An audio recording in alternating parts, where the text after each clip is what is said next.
aquí no estando conscientes que entramos a este lugar gozosos porque tenemos el privilegio de adorar al Salvador del mundo.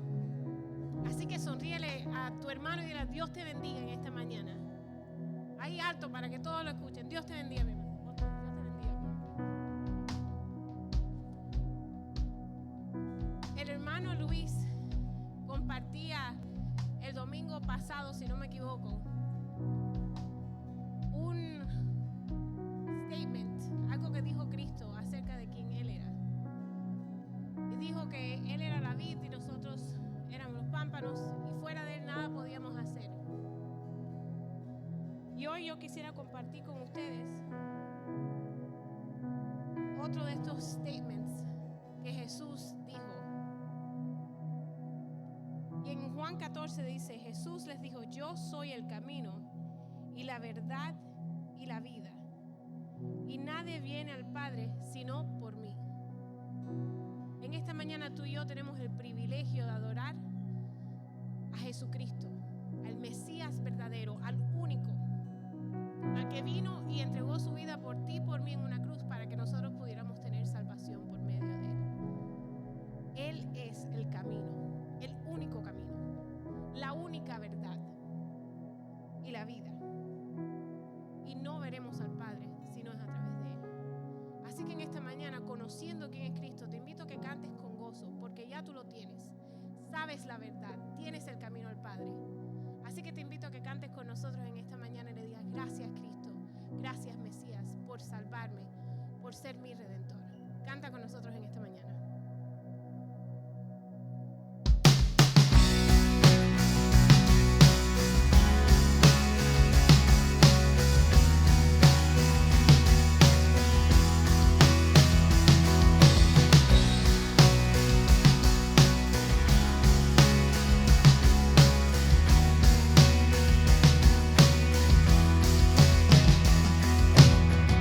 Se volvió, aunque no lo conoció.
Yo soy el camino y la verdad y la vida.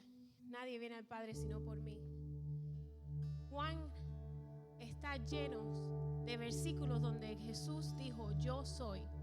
Dijo, yo soy el pan de vida, yo soy la luz del mundo, yo soy la puerta, yo soy el buen pastor, yo soy la resurrección y la vida. Y finalmente yo soy el camino. Cuando lo vinieron a arrestar en Getsemaní, le preguntaron, ¿y quién tú eres? Y él solamente dijo, yo soy. Y ahí relata que se cayeron al piso como muertos cuando escucharon esta frase, yo soy. Y yo soy es una frase que significa que no hay principio, no hay fin, es absoluto. Uno siempre dice, yo soy un papá, yo soy una mamá, añade un descriptivo, pero el Señor, cuando Él dice que Él es yo soy, no necesita más nada. Esa frase es suficiente, porque esa frase acomoda toda la autoridad y la divinidad de nuestro Señor. Así que en esta mañana, cuando Cristo dice, yo soy el camino y la verdad y la vida, mi hermano, tú y yo no necesitamos a más nadie que nos pueda conectar al Padre. Él es el absoluto, Él es Dios. Y en esta mañana tenemos el privilegio de cantar, de alabar y de estar aquí congregados para darle honor al Ser Supremo, al único Dios, al verdadero Dios. En esta mañana no desperdicies el tiempo que tienes aquí en su presencia para alabarlo. Ahí donde tú estás, prepara tu mente y tu corazón para decir, tú eres el Dios de maravillas, el Dios de poder, el Dios de autoridad. Cuando Jesús alimentó a aquella multitud, dice que al otro día la gente vinieron. Él le dijo, vámonos, porque esta gente viene aquí para que yo les alimente. En esta mañana, ¿qué tú viniste aquí a buscar? ¿Viniste aquí a buscar algo del Señor o viniste aquí a alabarlo porque Él es yo soy?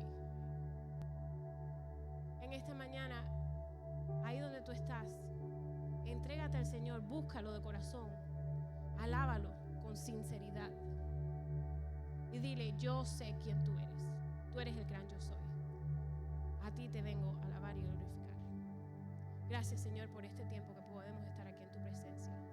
Ayúdanos a cantar estas canciones, a alabarte, a estar aquí en espíritu y en verdad, Padre Celestial, porque tú buscas adoradores verdaderos que te adoren en espíritu y en verdad, Señor. Eso queremos hacer en esta mañana.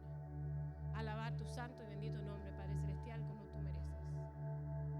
Gracias, Señor, porque podemos cantar en esta mañana que tú eres un Dios de maravillas, un Dios de poder y de gran autoridad, de la única autoridad en este mundo, Señor. Gracias, Padre Celestial, por este privilegio. Seguimos cantando en esta mañana a nuestro Dios de maravillas.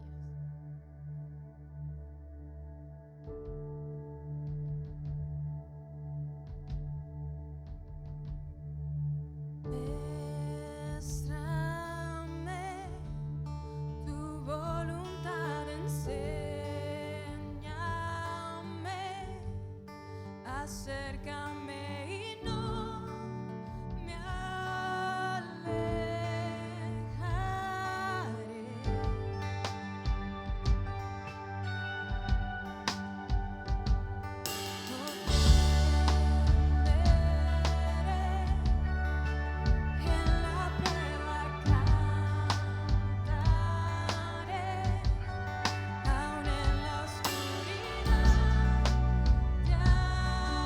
te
control de cada cosa, de cada espacio, de cada situación, podemos cantar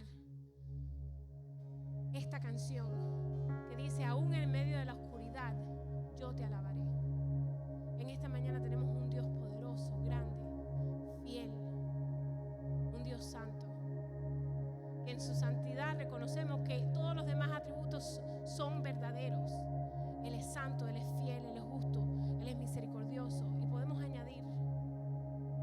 En esta mañana tenemos este privilegio de entender que no importa lo que estemos pasando, no importa la circunstancia, no importa cuán feliz o cuán triste estemos, el Señor sigue siendo el yo soy, el todo, el absoluto. En esta mañana podemos cantar con confianza porque tenemos un Dios bueno y fiel. Cantamos juntos.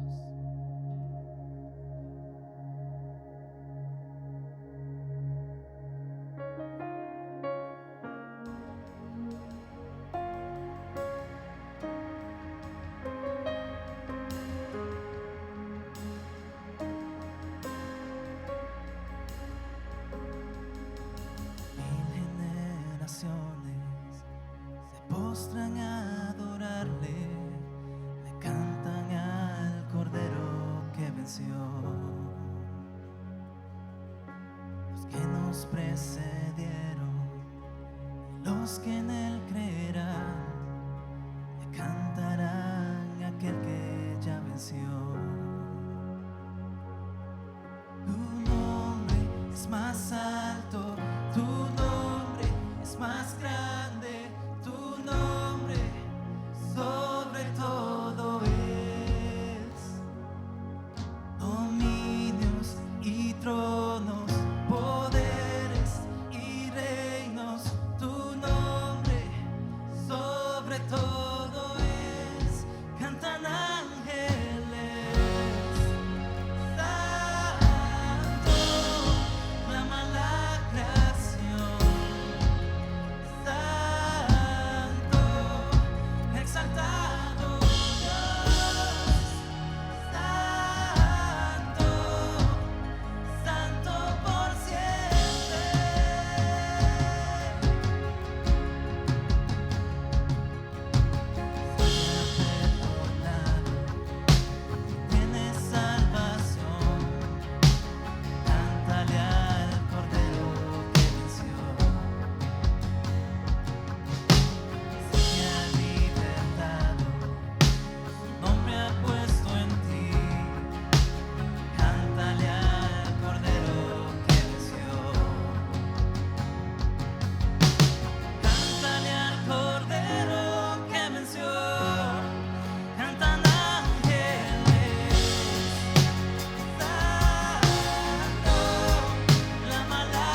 podemos ser salvos, Señor. Te damos gracias, Padre Celestial, por este tiempo que tú nos has permitido venir aquí a tu casa y alabar tu nombre, Señor. Te suplicamos, Padre Celestial, que bendigas al predicador y que cuando salgamos de aquí, Señor, salgamos transformados por tu palabra y por tu presencia, Señor. Ayúdanos, Padre Celestial. Ayúdanos en nuestras incredulidades. Ayúdanos en nuestras dificultades. Ayúdanos en nuestros miedos, Señor, a saber que el gran yo soy está en nuestro lado, Señor. En todo momento, en toda circunstancia. Que eres un Dios fiel, santo, misericordioso y eterno, Señor. Ayúdanos, Padre Celestial, a tenerte siempre en nuestras mentes, en nuestros pensamientos y en nuestros corazones, Señor.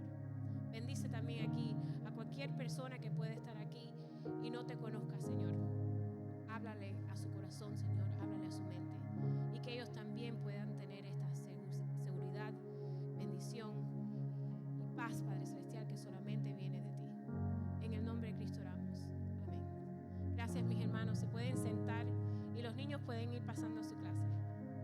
Qué bueno estar aquí como cada domingo, dispuestos a compartir la palabra del Señor, después de haber podido alabarle. Y quiero comenzar haciendo un recuento de lo que vimos la semana pasada. Comenzamos un sermón titulado La autenticidad de una fe salvadora. Y habíamos visto que en nuestras iglesias o en muchas iglesias encontramos personas que según ellas son salvas. Son personas que creen que son cristianos y sin embargo muchas de ellas no lo son. Y siempre escuché que hay muchas personas que están sinceramente equivocados. Y qué bueno es que nosotros podamos analizar nuestras vidas y tener la seguridad de que nuestra salvación es precisamente la salvación salvífica. Tenemos seguro la salvación gracias a lo que hemos creído en Jesucristo. La semana pasada vimos 6 condiciones que no comprueban ni desaprueban una genuina fe salvadora. En otras palabras, usted pudiera tener estas características y no ser salvo. Y esto, hay que tener mucho cuidado con esto, porque repito, mucha gente lleva años en las iglesias pensando que porque poseen estas características ya son salvos. Y vimos la primera de estas condiciones que no comprueban ni desaprueban una genuina fe salvadora, es la moralidad visible. Hay personas que desarrollan un estilo de vida moral y creen que con eso ya resolvieron su problema con el Señor. Sin embargo, la realidad es que no es así. El ejemplo que pusimos fue el de Nicodemo, una persona que fue a ver a Cristo, que era maestro de la ley, fariseo, una persona que conocía la ley judía, y él pensaba que por su estilo de vida moral iba a heredar el reino de los cielos. Y Cristo le dijo: no, Nicodemo, tienes que nacer de nuevo. Tienes que nacer de nuevo. No basta una vida con estándares morales humanos para poder experimentar la salvación en Jesucristo. En segundo lugar, vimos el activismo religioso. ¿Cuánta gente llevan vidas religiosas? No faltan por años un domingo en la iglesia. ¿Cuántos incluso participan activamente en ministerios? Ofrendan con tremenda alegría también para causas benéficas, en fin. Viven una vida religiosa, pero en realidad Cristo no es el rey de sus vidas. Cuidado, hermanos, esto también es bien peligroso. Número 3.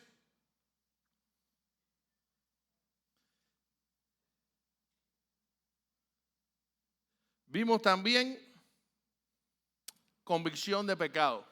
Hay personas que están convencidas que son pecadores. Hay personas que saben qué les espera por ser pecadores. Pero el hecho de conocer tu condición espiritual no te garantiza salvación.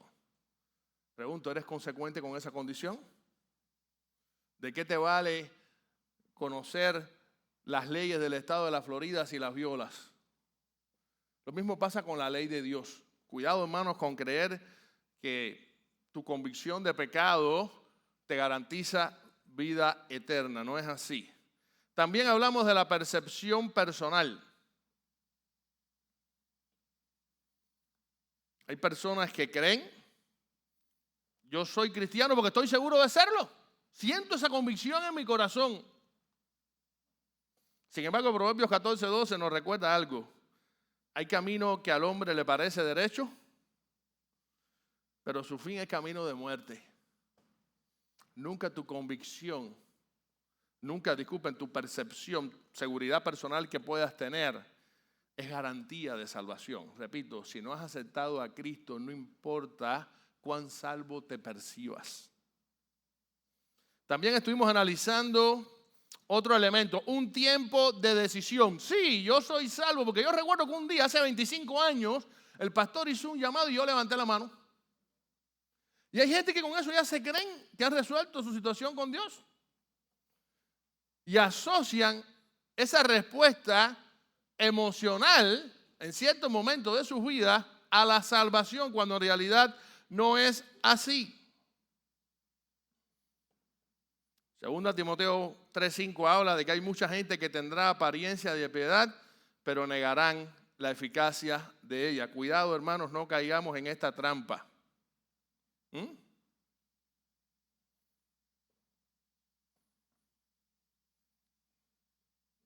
Me pasé por alto conocimiento sobre Dios y su palabra. Las iglesias y este mundo están repletos de personas que saben de la palabra de Dios.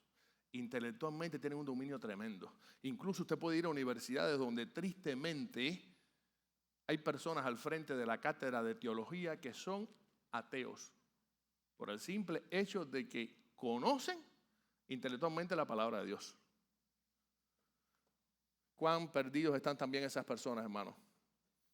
6 elementos que no aprueban ni desaprueban una fe genuina. Cuidado, hermanos, no caer en la trampa de creer que por hacer algo de esto ya somos salvos. Surge entonces una pregunta inminente. Bueno, ya después de haber visto estas marcas que ni aprueban ni desaprueban una fe genuina, ¿existirá algún método fidedigno que nos ayude a discernir la autenticidad de una fe salvífica? Y la buena noticia es que la palabra de Dios nos presenta varias evidencias claras e incuestionables que confirman la autenticidad de nuestra fe en Jesucristo. Por lo tanto, les invito a examinar algunas de ellas hoy. No terminaremos hoy este sermón, continuaremos más adelante, quizás 2 o 3 domingos más, porque quiero detallar estos elementos tan importantes. Vamos a ver hoy algunas marcas bíblicas que confirman precisamente la autenticidad de nuestra fe en Jesucristo. Y la primera de ellas es amor supremo a Dios. Escuche esto, amor supremo a Dios. En cierto momento, un fariseo se acercó a Cristo y le preguntó, maestro, ¿cuál es el mayor de los mandamientos? ¿Recuerdan ese episodio? Y Cristo respondió sin titubeos. Amarás al Señor tu Dios con todo tu corazón, con toda tu alma y con toda tu mente. Y pregunto, ¿por qué ustedes creen que sería este y no otro el más grande mandamiento? ¿Acaso no hay otros también importantes? ¿Qué razones tendría Cristo para dar esta respuesta? ¿Por qué ese es el más grande mandamiento? Quiero partir de un detalle interesante. Y es que para amar a alguien, sobre todas las cosas, ese alguien debe ocupar el primer lugar en tu corazón. Si no, no lo amarás sobre todas las cosas, ni sobre todas las personas. La Biblia nos enseña que el ser humano por naturaleza es pecador y que voluntariamente ha decidido amar el pecado. Dice Romanos 3, 10 al 12, como está escrito, no hay ni uno solo que sea justo, no hay quien entienda, no hay quien busque a Dios. Todos se desviaron, a una se han corrompido, no hay quien haga lo bueno, no hay ni siquiera uno. Y Juan 3, 19 nos dice, y esta es la condenación, que la luz vino al mundo y los hombres amaron más las tinieblas que la luz porque sus obras eran malas. Vivimos en un mundo que mucha gente se cree buena. ¿Lo ha visto o no? Sí, y se lo creen de verdad. De hecho, cuando usted ve muchos escritos, comentarios en las redes sociales, muchos consejos de autoayuda, generalmente todas estas personas le quieren hacer creer a la humanidad que el ser humano es bueno por naturaleza. Algo que la Biblia refuta por completo. No. Por muy chévere que usted le parezca a alguien, por muy buena gente que usted crea que es su tío, que es su mejor amigo, dice la Biblia que absolutamente todos somos pecadores. Y esto se traduce en que el hombre, debido a su pecado, es enemigo de Dios. Y por lo tanto, mientras siga en esa condición, está incapacitado para amarle, para servirle, para agradarle. Porque estamos hablando de un Dios que es santo, santo, santo. Dice Romanos 8, 7 y 8.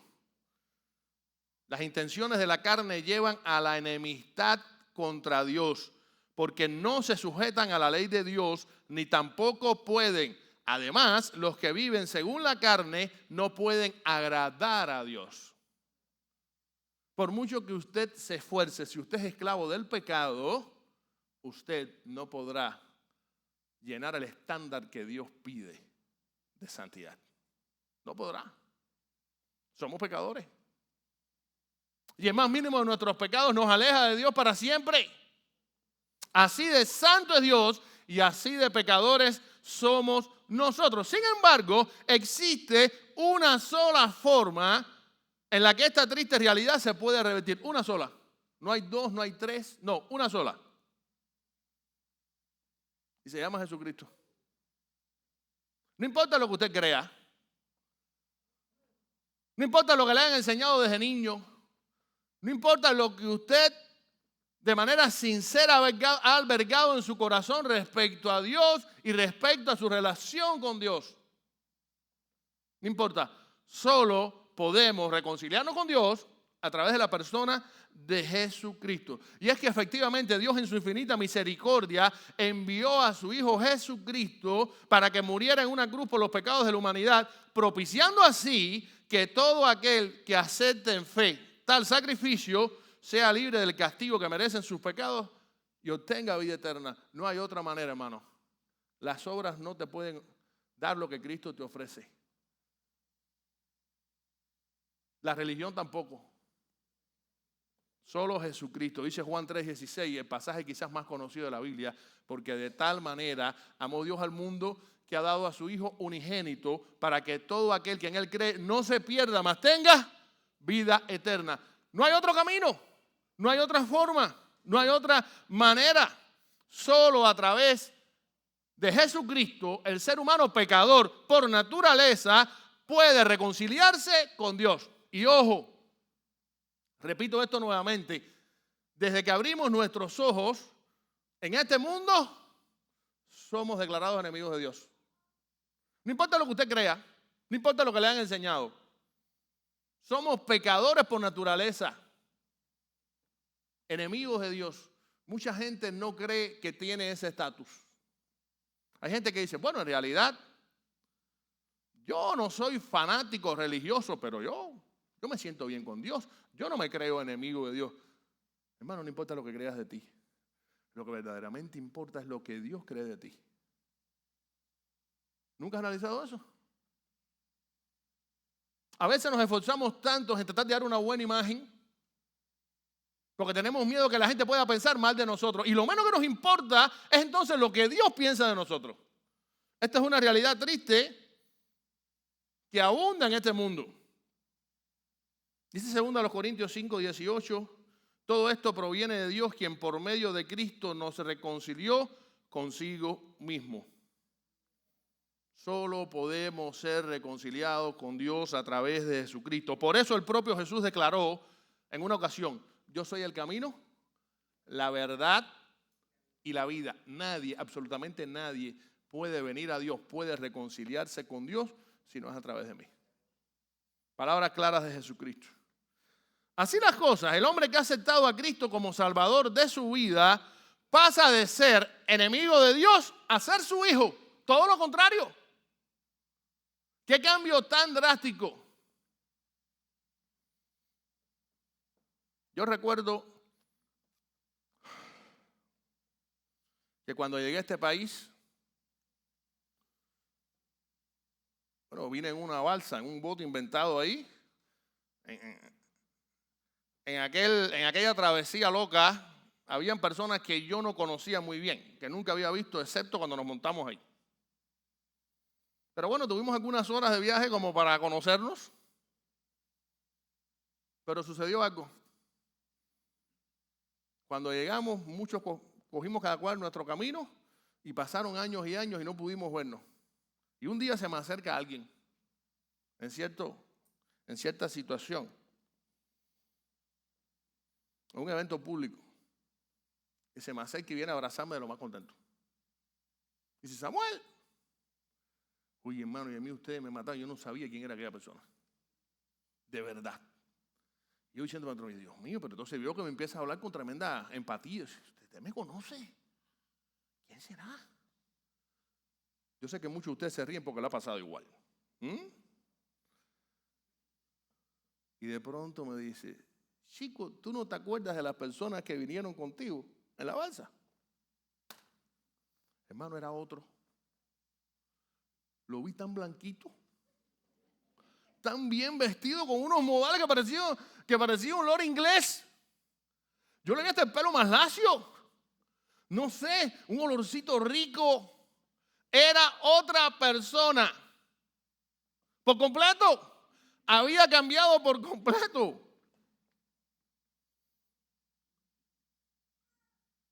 ¿Cuánto más cambiamos nosotros cuando el Espíritu Santo entra en nuestro corazón y nos transforma, hermano?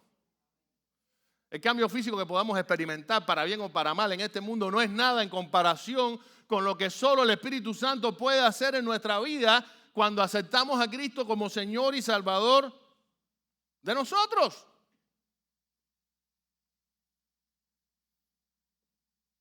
De esta manera, el ser humano, transformado por el Espíritu Santo, adquiere una nueva naturaleza espiritual que le permite manifestar el amor de Dios a través de su vida. Los creyentes tenemos dos naturalezas. La carnal, la que tenemos, con la que nacemos, pero en cuanto aceptamos a Cristo, el Espíritu Santo viene a nuestra vida, recibimos entonces una naturaleza espiritual. Qué bendecidos somos. Y de esta manera entonces podemos manifestar lo que Gálatas 5, 22 y 23 llama el fruto del Espíritu. Que no es más que las manifestaciones en mi comportamiento de que el Espíritu Santo mora en mí. ¿Cómo yo sé que el Espíritu Santo mora en mí? Bueno, si me comporto de esta manera, a la manera que Dios me explica aquí, dice Gálatas 5, 22 y 23, en cambio el fruto del Espíritu es amor, alegría, paz, paciencia, amabilidad, bondad, fidelidad, humildad y dominio propio. No hay ley que condene estas cosas. Si usted tiene el Espíritu Santo en su corazón, ineludiblemente usted va a poseer estas manifestaciones, va a manifestarse de esta manera, con estas actitudes. Y me llama la atención que la lista la encabeza el amor. Gálatas 5, 22. Y es que, hermano, amar a Dios no es un mérito humano, sino una respuesta espiritual que damos al amor de Dios. Ese amor que mostró en la cruz del Calvario por nosotros a través de Jesucristo. Por eso, amar a Dios es un signo de que hemos entendido, de que hemos recibido y experimentado su amor salvador. No hay otra manera. Si en realidad amamos a Dios es porque su amor mora en nosotros, porque somos salvos, porque el Espíritu Santo nos ha transformado. No hay otra manera de poder amar a Dios. Por mucho que el ser humano quiera, su amor es insuficiente para amar a Dios supremamente sobre todas las cosas, de la manera que dice la ley. Amarás al Señor tu Dios con todo tu corazón, con toda tu fuerza y con toda tu alma. Y es que ese amor ágape no es natural nuestro, no lo producimos nosotros, solo lo recibimos cuando aceptamos a Cristo. Y solo así es que podemos entonces reflejarlo. Solo así podemos amar a Dios. Como dice 1 Juan 4:19, nosotros le amamos a Él porque Él nos amó primero. Dios tomando la iniciativa. Nosotros podemos amar a Dios porque en su infinita misericordia Él primero nos mostró ese amor a través de Jesucristo.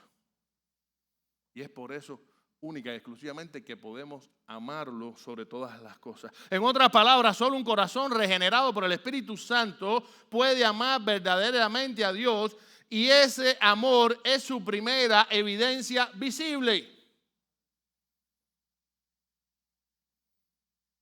¿Ha visto usted a las personas que recién convertidas con qué alegría y con qué gozo viven? ¿Cómo no les parece algo complicado sacrificarse y hacer cualquier cosa? ¿Cómo muestran su amor por Dios de una manera superlativa? Y es que precisamente la primera evidencia de que hemos aceptado a Cristo como Señor de nuestras vidas es que amamos a Dios sobre todas las cosas. El famoso teólogo norteamericano del siglo XVIII, Jonathan Edwards, abrazó esta gran verdad cuando dijo, y voy a citar literalmente: el primer efecto del Espíritu de Dios en el corazón de un verdadero creyente es hacer que el alma ame a Dios por lo que Él es.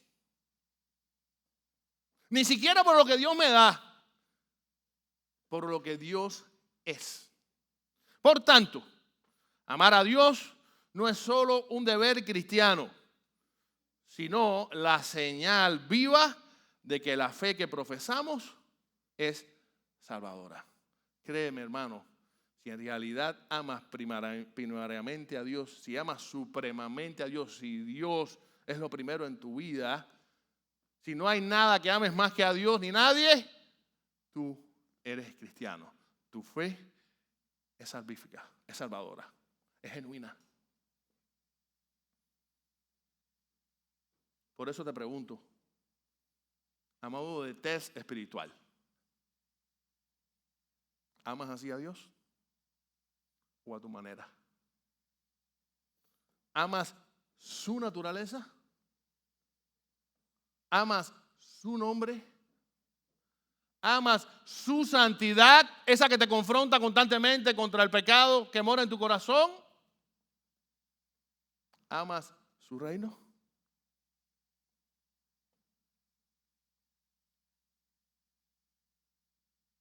Número 2. Arrepentimiento ante el pecado. Una segunda marca bíblica de una fe genuina. Arrepentimiento ante el pecado. Piensa, ahora mismo, ¿cuál es tu relación con el pecado? Sé sincero contigo mismo, no te engañes. ¿Es de arrepentimiento? Cuando se menciona la palabra pecado en tu vida, lo primero que viene a tu mente es la palabra arrepentimiento. Imaginemos por un momento que un hombre le dice a su esposa las dos palabras mágicas que toda esposa quiere escuchar siempre. I love you. Se me fue aquí la ciudadanía americana se me subió. Te amo. Las mujeres se derriten cuando escuchan eso. ¿Verdad que sí, mujeres? Algunas están diciendo, bueno, según el tono con que me lo diga. Ok, entiendo, vamos a sumarle un tono amoroso a la frase. Te amo, así con convicción. Te amo, cara y todo. Te amo. O sea, que a ti no te cabe duda de lo que te está diciendo es verdad, pero acto seguido, ese hombre que un instante antes lucía tan amoroso y tan convincente te dice, yo te amo, pero no me amas si alguien, no me importa si alguien te maltrata o te humilla.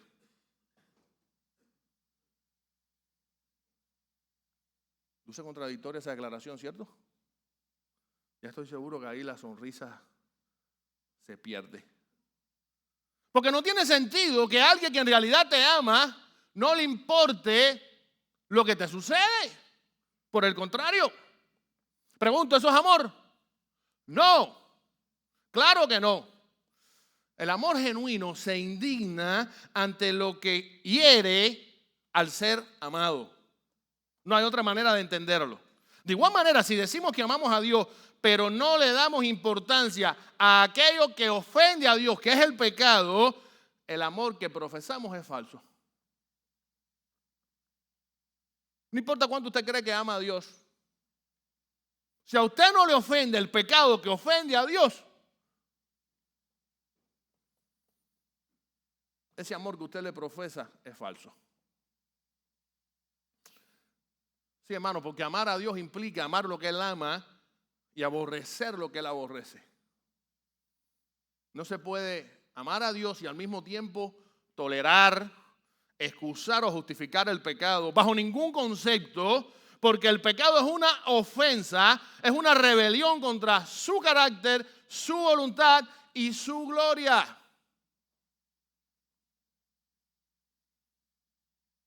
Cuando el Espíritu Santo transforma a una persona y le regenera para salvación, esta persona cambia radicalmente su mente y en consecuencia su actitud, amando ahora lo que antes odiaba, que era el pecado. Disculpe, Dios, ahora ama a Dios, y odiando ahora lo que antes amaba, que es el pecado. Hay un switch. Estoy de frente al pecado y le doy la espalda y le doy la frente a Dios. Antes amaba el pecado y aborrecía a Dios, ahora amo a Dios y aborrezco el pecado. Así se manifiesta el verdadero arrepentimiento por medio de un giro total de la mente, del corazón y de la voluntad hacia Dios. Y por cierto, todo esto producido nace del amor de Dios y no de nuestro propio amor. Cuidado con engañarnos nosotros mismos y creer que todo esto podemos hacerlo nosotros, hermanos. Imposible. Y es que el pecado no es una simple debilidad humana, sino una ofensa directa a Dios. Una ofensa directa a Dios que distorsiona nuestra imagen, esa imagen que tenemos de Dios en nosotros, la distorsiona por completo. Resiste además la obra del Espíritu Santo.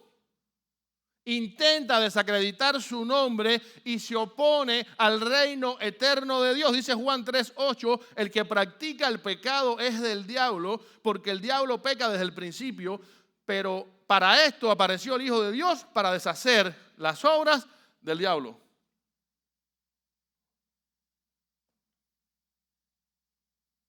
Hermano, mucho cuidado con el pecado. El pecado se disfraza tanto. Satanás es especialista en querer engañarnos. Y aun cuando tenemos esa naturaleza espiritual que recibimos cuando hemos sido regenerados por el Espíritu Santo, una vez que aceptamos a Cristo como Señor de nuestra vida, la naturaleza carnal sigue ahí.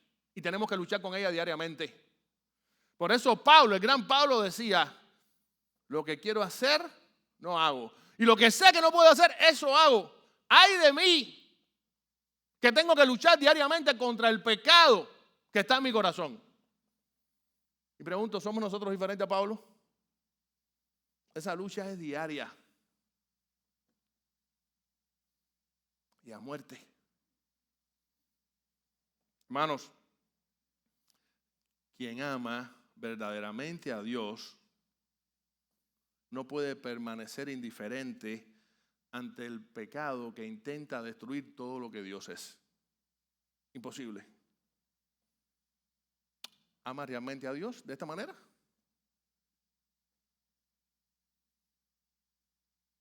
Hermano, quien ama verdaderamente a Dios experimenta un profundo dolor cuando peca. Esto es una característica. Ya vimos que la primera característica que valida nuestra fe es amar a Dios. Pues bien, si usted ama a Dios, inexorablemente usted experimentará un profundo dolor cada vez que peca. Una precisamente de las manifestaciones de una crisis espiritual en un cristiano es cuando comienza a ser indolente ante el pecado. ¿Recuerdan la historia de David? David, un hombre conforme al corazón de Dios, que Dios había usado tanto, que Dios había elegido para sustituir a Saúl, un hombre que hizo tantas hazañas en el nombre de Dios, comenzó a descuidar su vida espiritual, comenzó a creer que él podía por sí mismo manejar su vida y fue engañado por Satanás. ¿Y de qué manera? Cayó tan bajo que adulteró con la mujer de uno de sus más grandes generales. Y después, para tapar ese gran pecado, cometió otro peor. Asesinó al esposo. Pero después esto llama la atención que después de la muerte de Urías Eteo, él se lleva a su esposa a vivir para el palacio como mujer suya. Y pasó el tiempo, y David se estaba haciendo el que nada había pasado. Hasta que llegó meses después el profeta Natán. ¿Recuerdan aquel episodio tan impactante? En que Natán lo confrontó con su pecado. Pues pasó mucho tiempo después del asesinato de Urías Eteo, después de haber adulterado con Betsabé, y David estaba indolente ante el pecado.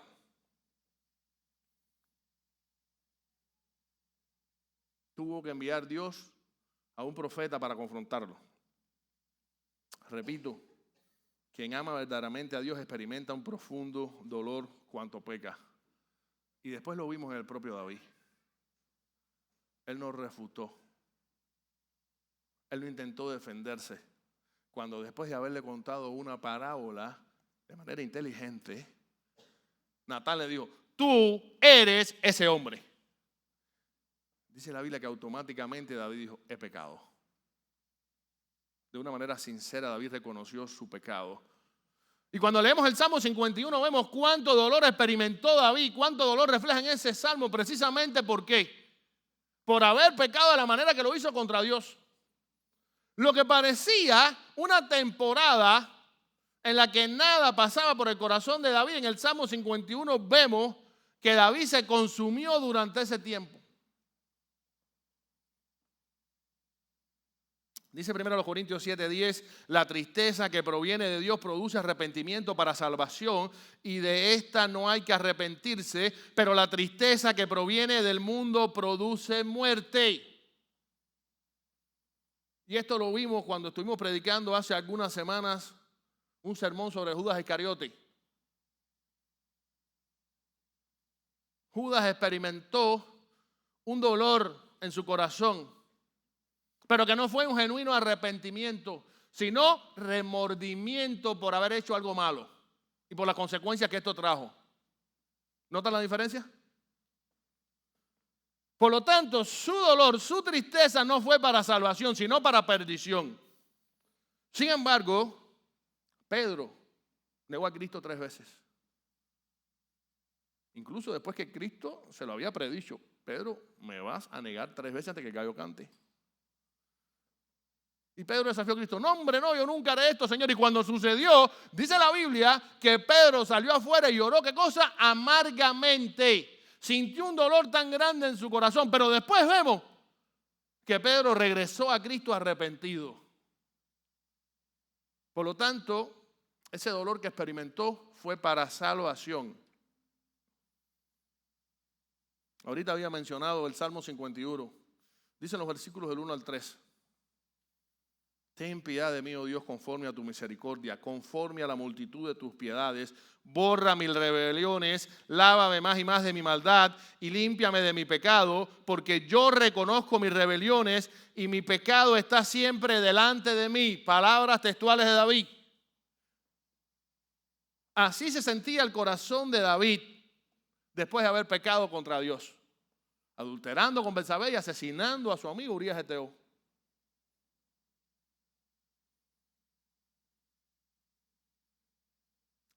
De modo que cuando hablamos de verdadero arrepentimiento, no nos estamos refiriendo a cierto tipo de remordimiento emocional como el que sintió Judas Iscariote,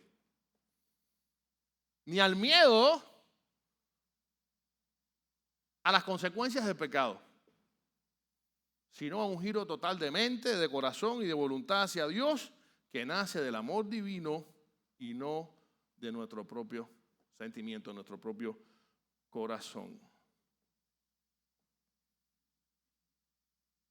Hay veces que lo que nos detiene ante el pecado es un falso criterio. No voy a hacer esto porque esto puede traerme terribles consecuencias. Y aunque es válido pensar así, porque indudablemente si usted siembra pecado, ¿qué va a cultivar? Problemas. No hay otra manera. Dios no premia el pecado jamás. Usted no espere nunca ser bendecido por Dios si usted peca contra Él. Dios no puede premiar el pecado por dos razones muy sencillas. Número uno, porque es santo, santo, santo. Y número dos, porque es justo. Sería injusto que Él premiara lo mal hecho. Iría en contra de su naturaleza.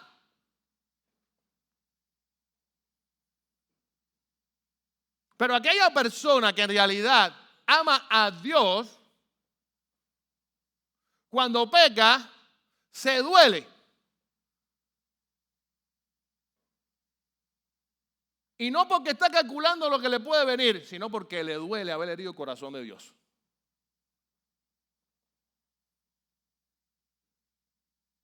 ¿Es ese tu caso? ¿O eres frío y calculador a la hora de planificar tu plan de pecados mensuales? Esto sí, voy a darme un lujito esta semana. Total, esto lo hace todo el mundo. Sobre todo cuando llega la temporada de Income Tax. Yo conozco 7 pastores que hacen esto. Esto no está tan mal. Además, Dios sabe la situación económica por la que estoy pasando. Y empezamos a querer engañarnos nosotros mismos. Hermano, cuidado con el pecado.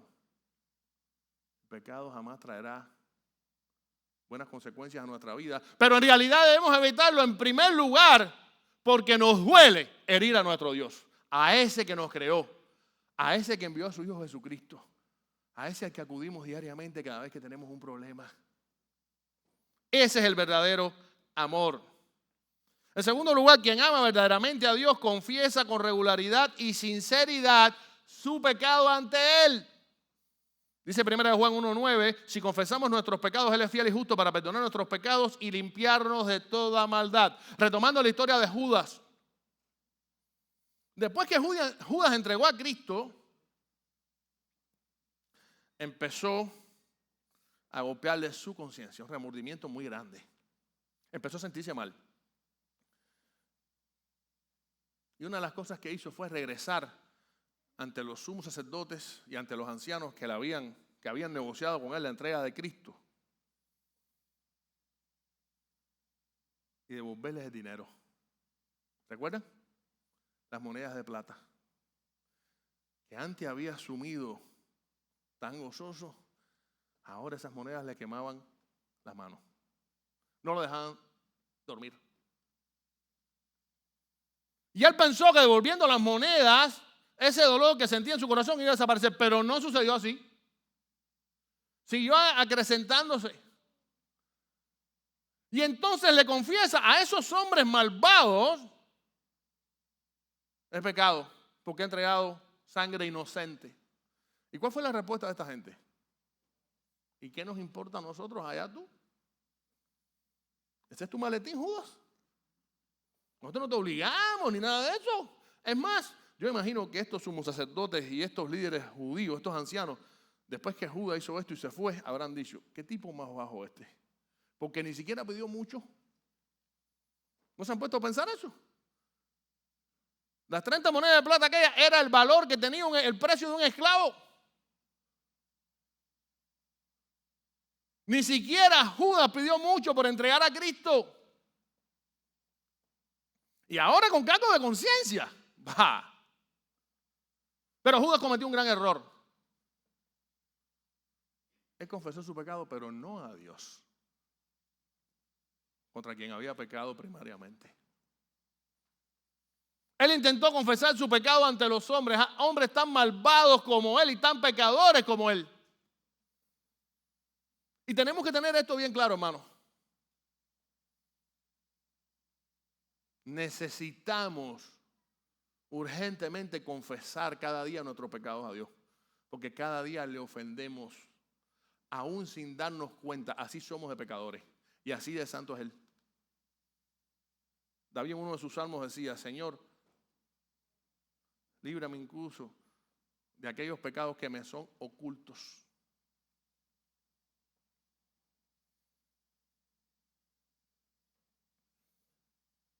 Quien ama verdaderamente a Dios confiesa con regularidad y sinceridad su pecado ante Él. Es una muestra de una relación correcta con el pecado. Y por último, quien ama verdaderamente a Dios lucha activamente contra el pecado. A veces creemos que pedir perdón a Dios ya resuelve nuestra situación. Sin embargo, si usted en realidad ama a Dios, eso no se queda así. Usted va a pedir perdón por ese pecado, pero va a combatirlo de todas las maneras posibles, porque ese pecado ofende a Dios. Y usted ama a Dios sobre todas las cosas, recuérdelo. Dice 1 Juan 3:9. Ninguno que haya nacido de Dios practica el pecado, porque la semilla de Dios permanece en él. No puede seguir pecando porque ha nacido de Dios. Interesante. Cuando aceptamos a Cristo, Cristo pasa a ser nuestro Señor, nuestro amo. Y ya entonces comenzamos a agradarle a Él. Antes, ¿quién era nuestro amo? ¿Éramos esclavos de quién? Del pecado. Pero nuestra vida cambió. Fuimos transformados por el Espíritu Santo. Y ahora nos gozamos en servir a Jesucristo, nuestro Señor. Por lo tanto, aunque pecamos, no somos esclavos del pecado. Aunque a veces pecamos, no practicamos el pecado de manera cotidiana. Dice Efesios 5:11, no tengan nada que ver con las obras infructuosas de las tinieblas. Al contrario, denúncienlas. Aquí quiero hacer un pequeño stop. Vivimos en un tiempo tan caótico de redes sociales, de comunicación, de mucha tecnología, de mucho secularismo, de mucho relativismo, donde usted tiene que medir muchísimo lo que usted dice porque puede buscarse un problema facilito, ¿sí o no? Donde todo puede ser mal interpretado y puede buscarse un problema mayúsculo. Y tristemente, eso ha calado en el corazón de muchos cristianos, que por temor a ser juzgados o a buscarse algún problema, no le llaman a pecado, pecado. Y en ningún momento estoy hablando de juzgar a nadie. ¿Quiénes somos nosotros para hacerlo? Pero hermanos, si de verdad amamos a Dios, tenemos que amar las cosas por su nombre, con amor, con misericordia. Pero convertirnos en cristianos neutrales Eso no existe un cristiano neutral.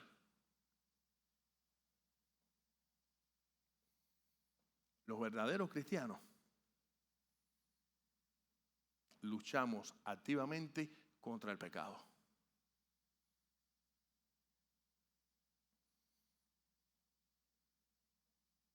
Por tal motivo, al examinar nuestra fe, sería bueno preguntarnos, ¿sentimos dolor por el pecado en sí o solo por las consecuencias que pueda traernos? ¿Confesamos regularmente nuestros pecados ante Dios con honestidad? Hay personas muy religiosas que tristemente se confiesan una vez al año ante otro ser humano tan o más pecador que él. Pregunto, ¿tiene sentido esto en realidad?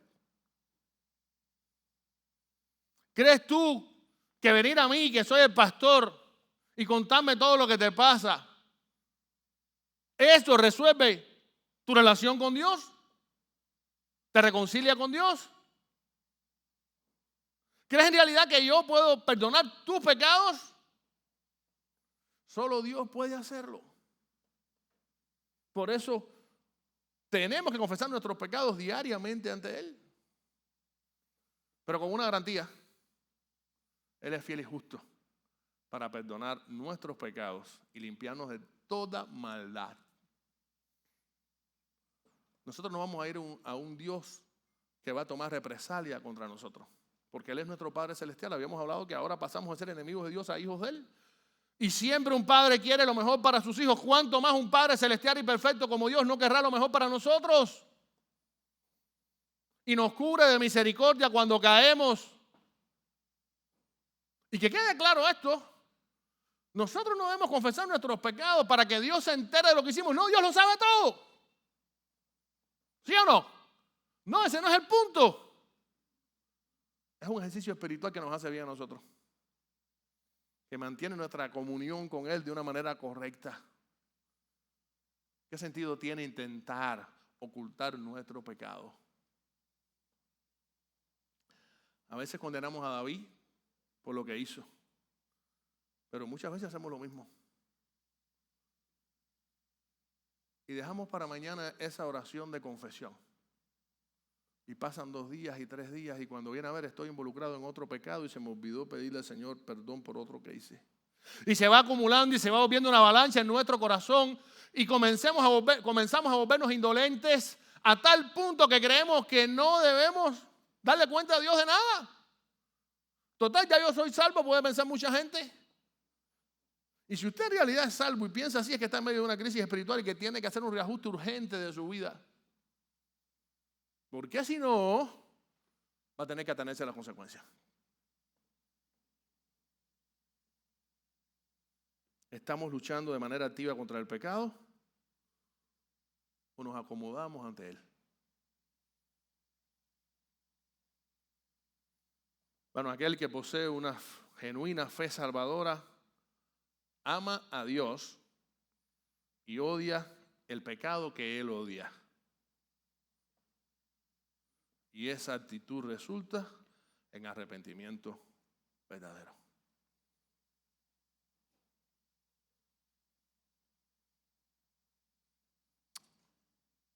Bueno, ¿usted se ha puesto a pensar cuánto nos ama Dios? Que aun cuando le soltamos de su mano, Él nunca suelta la nuestra. ¿Usted se ha puesto a pensar qué bienaventurados somos al saber que nuestra relación con Dios está basada en su amor hacia nosotros y no en que podamos amarlo nosotros a Él? Si nuestra relación con Dios estuviera basada en el amor que pudiéramos darle a Él, incluso después de ser cristianos, por supuesto, cada vez que pecamos, ¿qué hacemos? ¿Le traicionamos? ¿Nos rebelamos contra Él? El más mínimo de los pecados es un indicio de que nosotros estamos desafiando a Dios y que estamos yendo por encima de su voluntad, creyendo que nuestra voluntad es mejor que la de Él. A veces no pensamos así y actuamos de manera casi mecánica, pero lo que hay en nuestro corazón es eso en realidad. Eso es lo que ampara cada pecado que cometemos.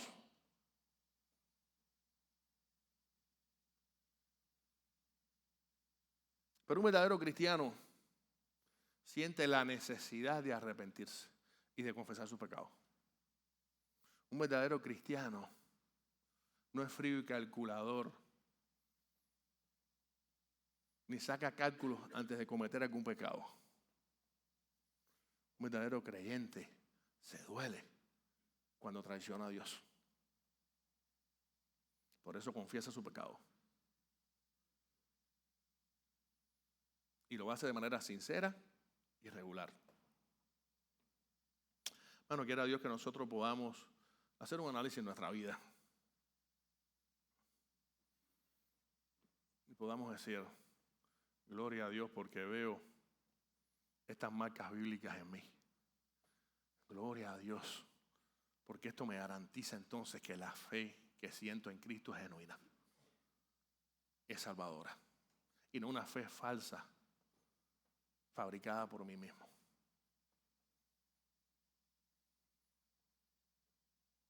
Pero también puede ser que haya aquí personas que se hayan dado cuenta que en realidad no aman a Dios de manera primaria. Que Dios no es lo primero en su vida. ¿Se ha dado cuenta hoy? Porque quizás su relación con el pecado no es la que debe. Porque se ha percatado de que no es una relación de arrepentimiento ante el pecado. A ti que te has dado cuenta de esto hoy, te invito a que entregues tu vida a Cristo. Y todo en tu vida va a cambiar. ¿Van a haber problemas en tu vida? Sí. Claro que habrá problemas en tu vida. Pero a diferencia del resto de las personas que no tienen a Dios en su corazón, Cristo estará contigo ahí en medio de tu problema. ¿Qué seguridad tan grande, hermano?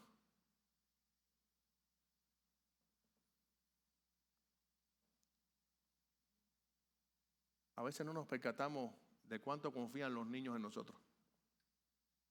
Y hay veces que los niños se sienten en medio de un peligro tremendo. Pero cuando se acercan a su padre, se sienten protegidos por completo. Aún cuando en realidad quizás su padre no pueda salvarlos del peligro, pero ¿cómo se sienten ellos? Totalmente protegidos. Porque saben que su padre lo ama y que hará todo lo que sea por salvarlo de ese peligro. Bueno, cuánto más Dios, que es todopoderoso,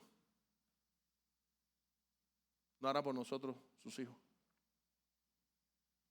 Así que amigo, amiga que estás aquí, no dejes para mañana esta decisión. Hoy hemos visto que necesitas urgentemente de Cristo. Que no importa lo que has pensado sobre tu relación con Dios, si Cristo no es el Señor de tu vida. Y esto puede lucir fuerte, pero es una realidad que no podemos ocultar. Si Cristo no es el Señor de tu vida, si no amas a Dios sobre todas las cosas, si tu relación con el pecado no es de total arrepentimiento, estás yendo camino al infierno. Y hoy Dios te ha llamado a que le aceptes. Hoy Dios te ha hecho ver que necesitas de Jesucristo ahora mismo. Así que le pido a la iglesia que ore, por favor. Mientras haga un pequeño llamamiento. Y este llamamiento es a todo aquel que hoy quisiera aceptar a Cristo como Señor. A toda aquella persona que hoy se ha sentido pecadora. A todas aquellas personas que hoy se han dado cuenta que con sus propias fuerzas no pueden salir del caos espiritual en el que viven y que necesitan de Cristo. Que solo Cristo puede reconciliarlo con Dios. Por eso lanzo este llamado. ¿Quieres aceptar a Cristo hoy como Señor y Salvador de tu vida? Si ese es tu caso, te invito a que levantes la mano para orar por ti. ¿Quieres hacerlo? ¿Quieres aceptar a Cristo hoy? No insistiré mucho. A fin de cuentas, es el Espíritu Santo quien toca el corazón de las personas. Y tampoco quiero que nadie tome una decisión por puro emocionalismo. A fin de cuentas, Dios sabe lo que hay en tu corazón. te exhorto una vez más. Entrégate a Cristo ya. ¿Qué esperas? No te vas a arrepentir. Cristo es quien único puede reconciliarte con Dios. Vamos a orar. Señor, gracias porque tú eres bueno y para siempre es tu misericordia. Gracias porque hemos visto claro en tu palabra, oh Dios, grandes verdades que nos ayudan a saber, a estar seguros de que nuestra fe en ti es genuina. Te pido que también esto nos ayude, Señor, a meditar en cuántos reajustes tenemos que hacer, en cuán pecadores somos y en cuánto te necesitamos, oh Dios. Especialmente te pido con aquellos que aún no han entregado su vida a ti. Quizás por temor, por incredulidad, quizás porque no saben qué hacer, tienen dudas en su corazón. Señor, tú lo sabes todo, tú lo puedes todo y sé que tu Espíritu Santo está luchando ahí en sus corazones. Una batalla campal. Yo te suplico que seas con estas personas, que la luz del Evangelio los pueda iluminar y puedan ver con claridad, oh Señor, cuán urgente es su necesidad de Jesucristo. Bendícelos y guíalos, Señor. Y permite también, oh Dios mío, que nosotros, tus hijos, los que ya te hemos conocido, podamos seguir firmes y adelante, como dice el viejo himno, en pos de ti. Ahora guíanos, bendícenos y perdona nuestras faltas y nuestros pecados. En el nombre de Jesús. Amén.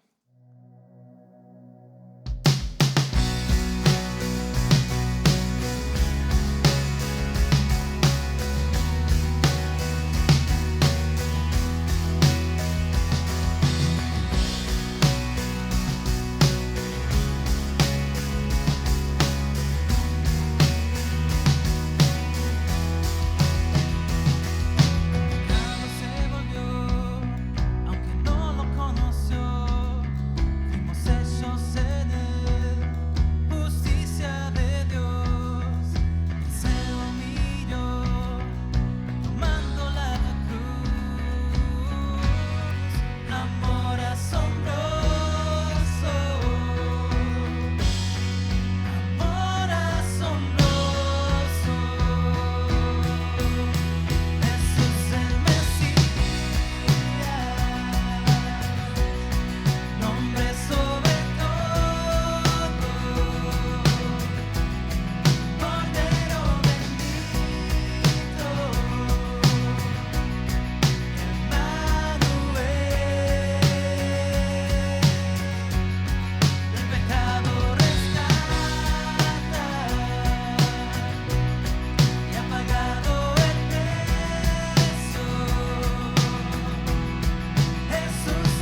estar aquí.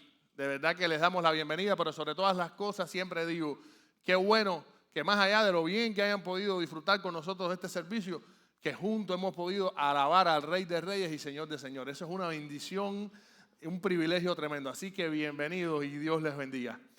Bueno, queremos anunciar las actividades para esta semana y algo más. Dios mediante, esta semana no vamos a tener programa el viernes. Los jóvenes estarán regresando de su campamento en la tarde y por lo tanto vamos a recesar las actividades. Así que nos vemos el próximo domingo, 10 de la mañana, escuela dominical, clases para todos. Si usted tiene entre 0 y 300 años, califica para una de nuestras 4 clases. Así que los esperamos, ¿ok?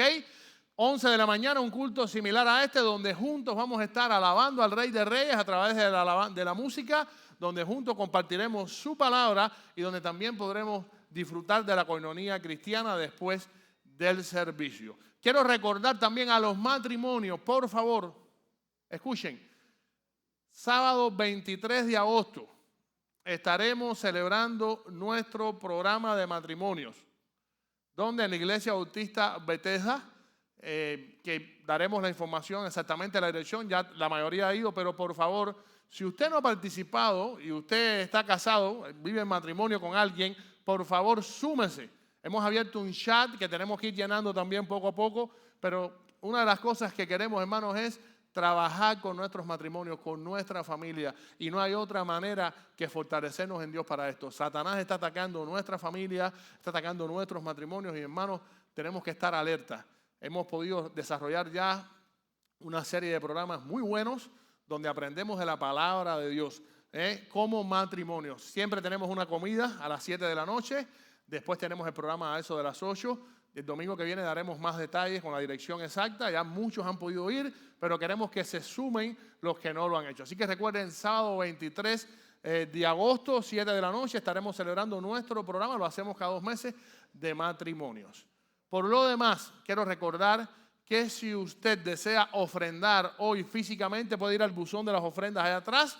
Si desea hacerlo online, simplemente vaya a alcancemiami.com, clique ahí el letrerito de ofrendar y ahí se le desglosará cómo poder hacerlo. Hermanos, sigamos orando por la larga lista de enfermos que tenemos en la iglesia, sobre todo nuestra hermana Emita, que sigue ingresada.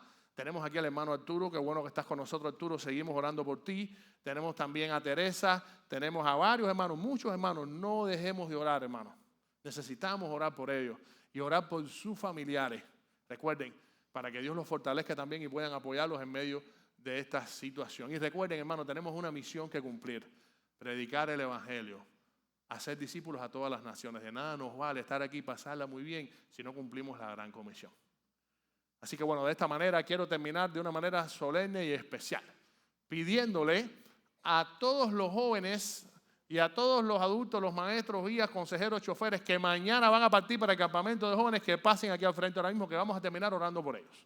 Así que adelante, por favor, todos los que participarán de una manera u otra. Nuestra iglesia va a llevar a 40 y pico, entre jóvenes, maestros, consejeros y choferes, van más de 40 hermanos para allá, para el campamento que será de lunes a viernes, y vamos a estar orando por ellos. Pónganse aquí adelante, muchachos, vamos aquí adelante. Vamos. ¿Todos aquí ya?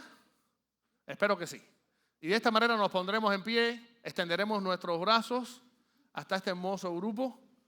Y recuerden, hermanos, estemos orando y apoyándoles en oración durante esta semana, para que el Señor los imparte de una manera especial desde el punto de vista espiritual, para que muchos de ellos puedan traer su vida a Cristo y para que otros puedan acercarse más a Él.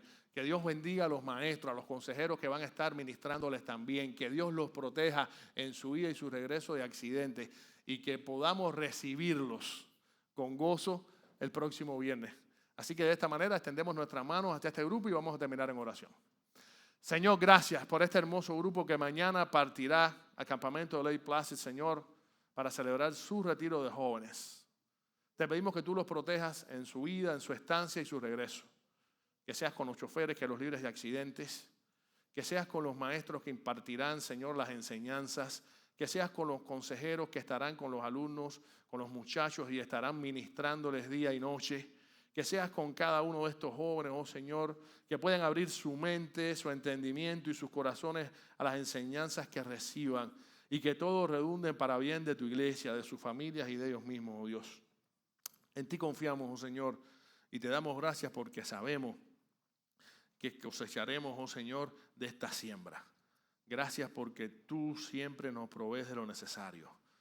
Por eso acudimos a ti, sabiendo que estás en control de todo, Señor. Y dándote gracias desde ya por lo que harás en la vida de estos jóvenes. Ahora guíanos, bendícenos y perdona nuestras faltas y nuestros pecados. En el nombre de Jesús. Amén. Dios les bendiga, hermanos.